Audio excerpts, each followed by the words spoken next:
Good afternoon, Villanova. Since this is one of our last faculty meetings of the year, we're going to be talking a little bit about something that we've needed and wanted in our school for quite some time, and it is a literacy plan. During the pandemic, we saw some backslide in our students' literacy abilities, and this is to help guide us into the future in improving our teaching abilities and our students' literacy skills. Our vision statement for this plan is that the Woonsocket Middle School at Villanova provides all learners a safe and rigorous learning experience that, with the cooperation of administrators, teachers, students, parents, and community partners, embraces an atmosphere of diverse literacy learning, culturally relevant materials, and individuality to create productive and literate members of our global community. Here's a little brief overview of our literacy plan. There are 3 different sections: the action plan goals across grade levels and content areas, action plan goals to support struggling readers and writers, and action plan goals to support infrastructure. I will be talking about the 3 different parts of these goals for each of these sections in a minute. We're really looking forward to this for the school year, and we hope you are just as excited as we are. So let's get started.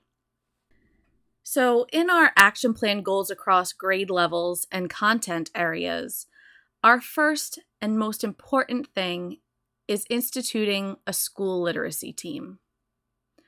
Since here at Villanova, you have to join at least one committee for the school year, this would be a perfect one to join for next year. Any work you do over the summer will count towards the 10 mandatory professional development hours that are required by our district. So this is a great way to get some PD in over the summer and then still fulfill your required committee. So with our literacy team, you're going to join the team. If you actually click on this link up above, it will bring you to the sign-up sheet. You just have to fill in your first name and your last name. And if you have any questions or comments, concerns after I've kind of gone over this, we can easily clear those up here in person or in the form if you are a little bit nervous about talking to us about it in front of everyone. Once you signed up for the team, you're going to coordinate with other teams to look at literacy data, like our school improvement team, our data team, our assessment team. You'll be coming together to take a look at our reading scores from RICAS, ELA, or our STAR reading. You're going to create 2 literacy PDs during your time together. You're going to take the first one, which will be about best practices for literacy in the content areas. It is important that we have literacy across all content areas. This is something that we've really seen a push for. It is important to understand that content area literacy strategies should not be taught separately from your content material. Rather, they should be used as vehicles to teach your content material. Therefore, if you're doing it right, you shouldn't have to take much or any extra time out of your instruction to teach content area literacy skills. And this is something that this PD will offer. The team will also be creating a PD for special populations like our ELLs, which we do have a high amount of, IEP, and special education students to see what literacy best practices work for them in the classroom. These PDs will be offered in December. There'll be many different times to sign up. After these PDs, we will also be offering support in the classroom through the team.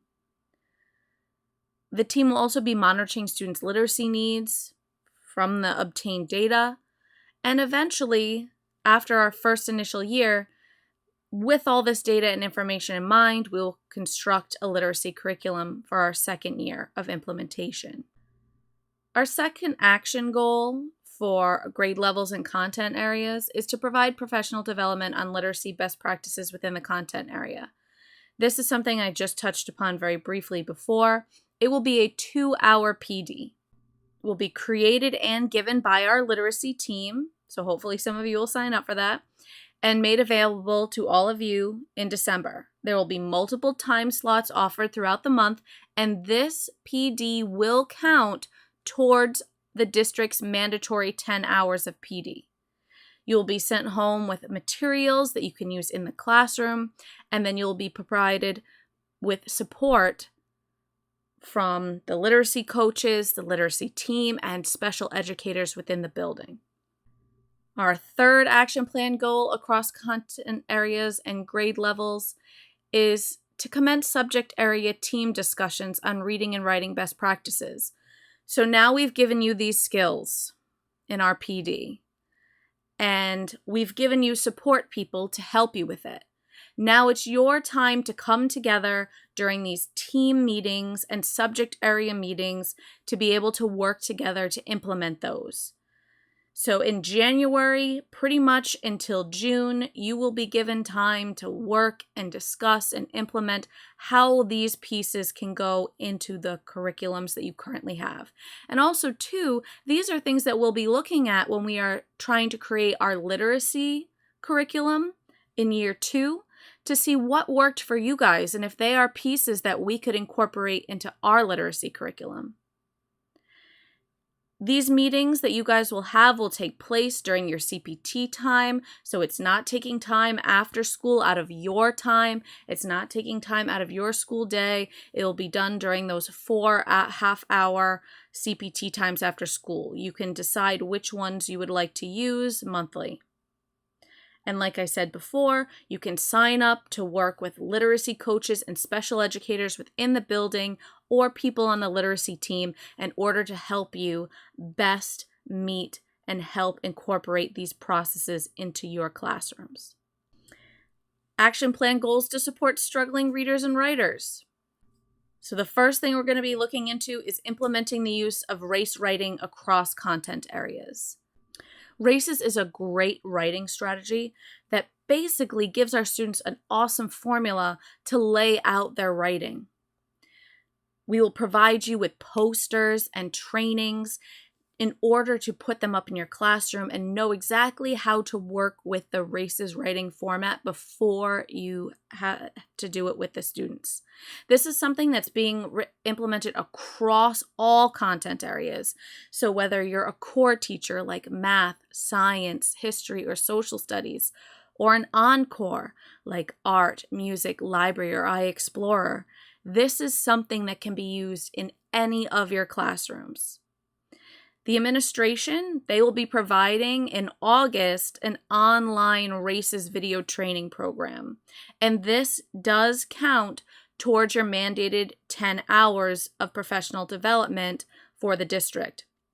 And don't forget, some of you are still trying to earn hours for re-upping your certifications. So this is also something that can go towards that. Like I said before, utilization of this format is mandatory across our whole school. We will be providing you with posters and Google Forms of the races writing format that you can mold to fit your particular classroom or situation and share and utilize with the kids. Beginning in January, you will be asked to provide feedback on how races is going. Is it working well in your classroom? Is there help that we could provide you in order to make it work better?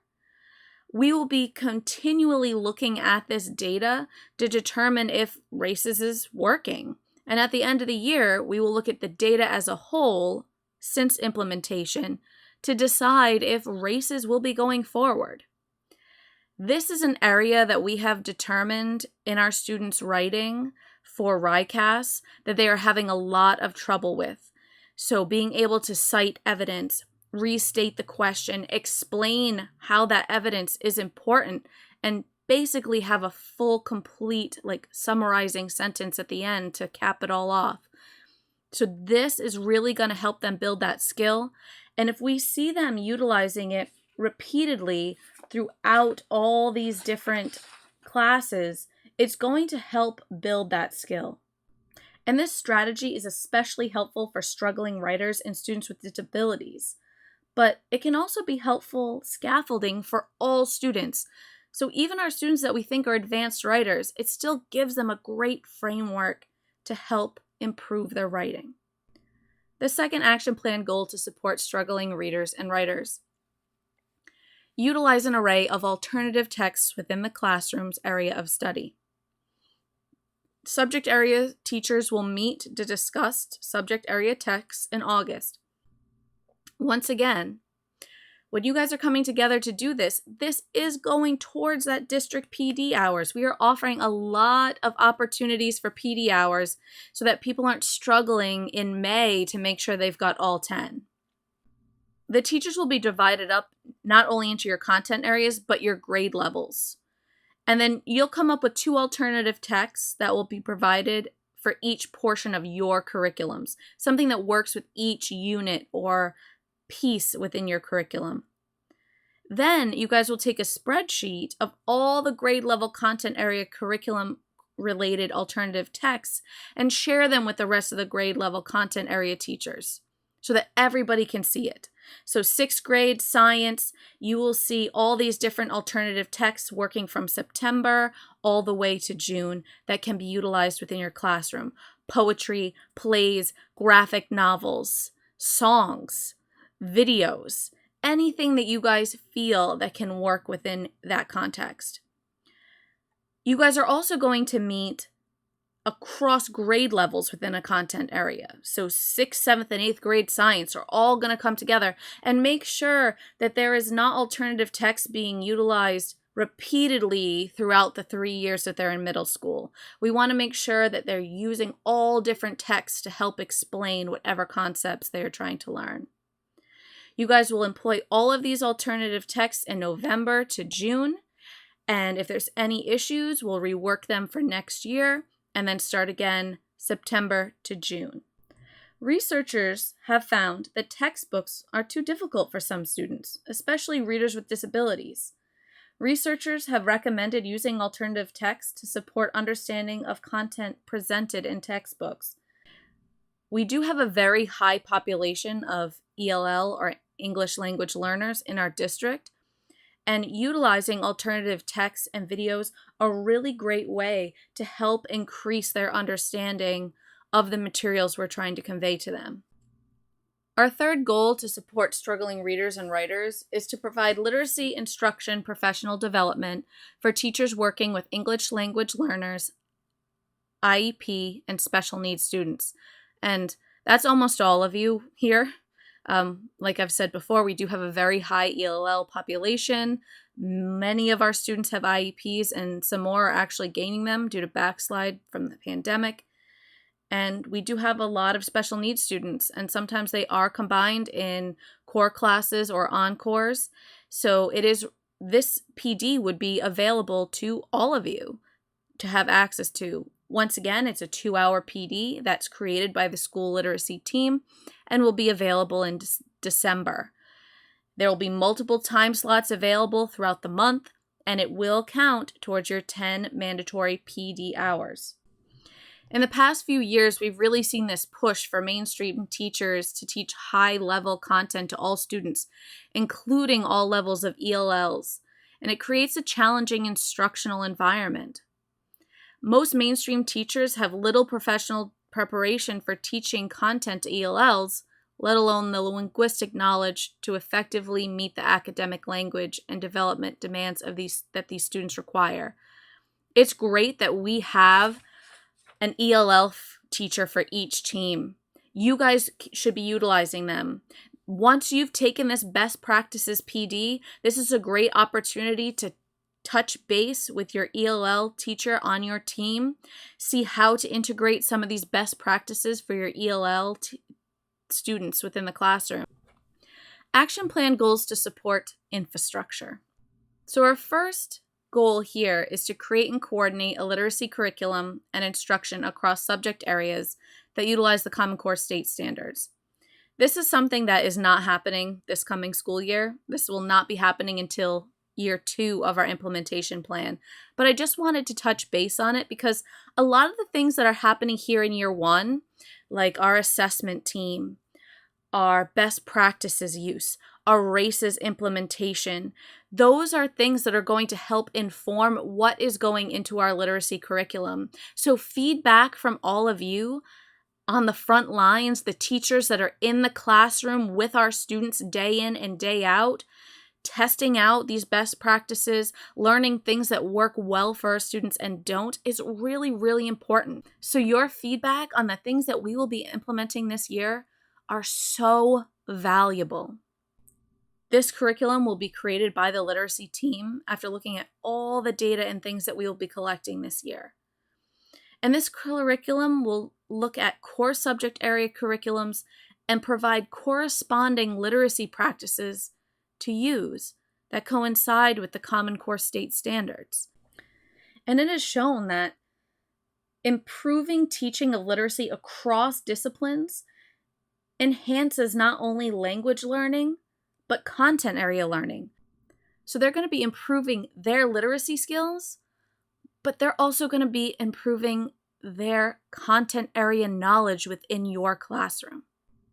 Goal 2, to support infrastructure, is to construct an assessment system that utilizes formative and summative assessment data to measure student performance to inform decisions at the school, grade, classroom, and individual student levels. So once again, just like signing up for the literacy team, if you click on this link at the top, that's the name of the goal, it will bring you to the sign-up sheet. And we already shared this whole entire document with all of you. So you can join the assessment team, and then you guys will create a meeting schedule during your first meeting. And any of the PD that happens during the summer months will count towards your mandated PD for the school year. You'll meet with the literacy and data teams to look at the RICAS, ELA, and STAR reading data.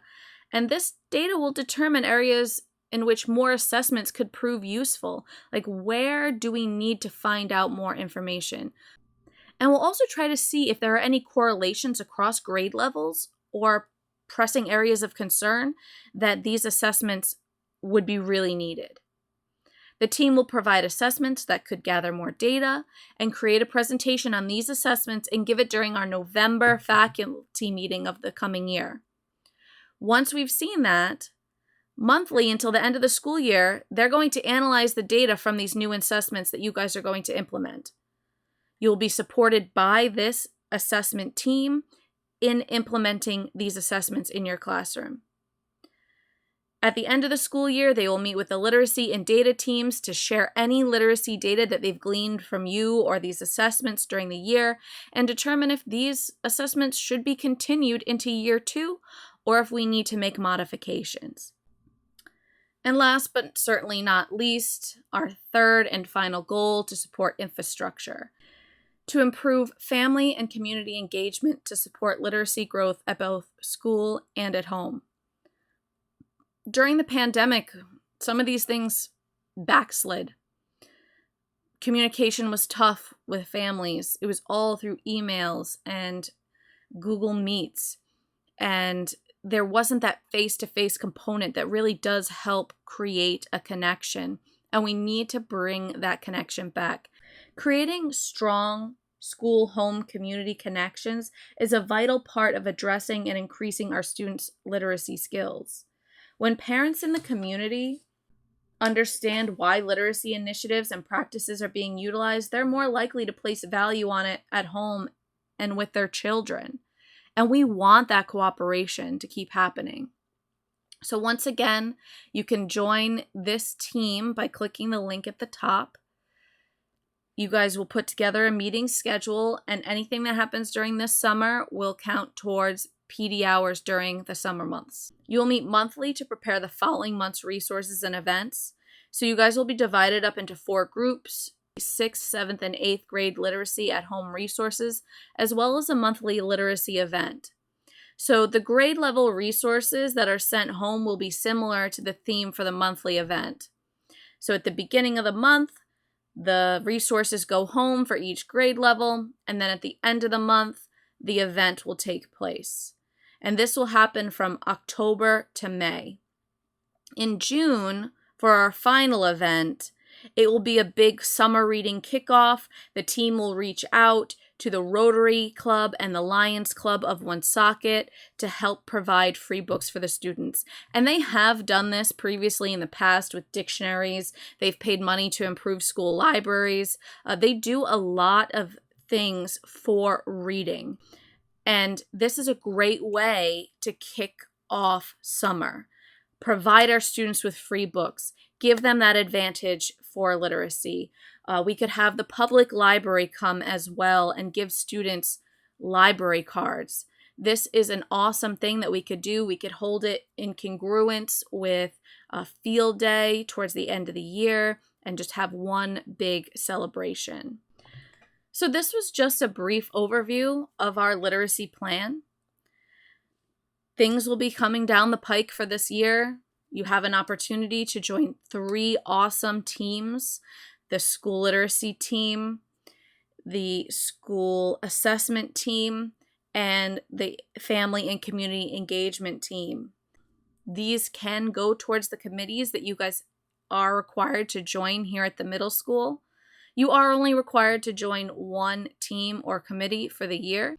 If you guys have any questions, this is the perfect time to ask. If you are not sure, please feel free to email me at lwing@woonsocketschools.com, and I will answer any of the questions that you have about this. And don't feel overwhelmed. These things are going to roll out slowly over the year, and we are going to provide you with a lot of support from administration to our literacy team, to our assessment team, to our family and community engagement team, from our ELL teachers and our resource teachers, and each other. That is part of being in our learning community, is supporting one another so that we can support our students. We are building a stronger learning community to help build stronger literacy students. At this time, I'll take any questions, comments, concerns, or even heckling. Have a good day.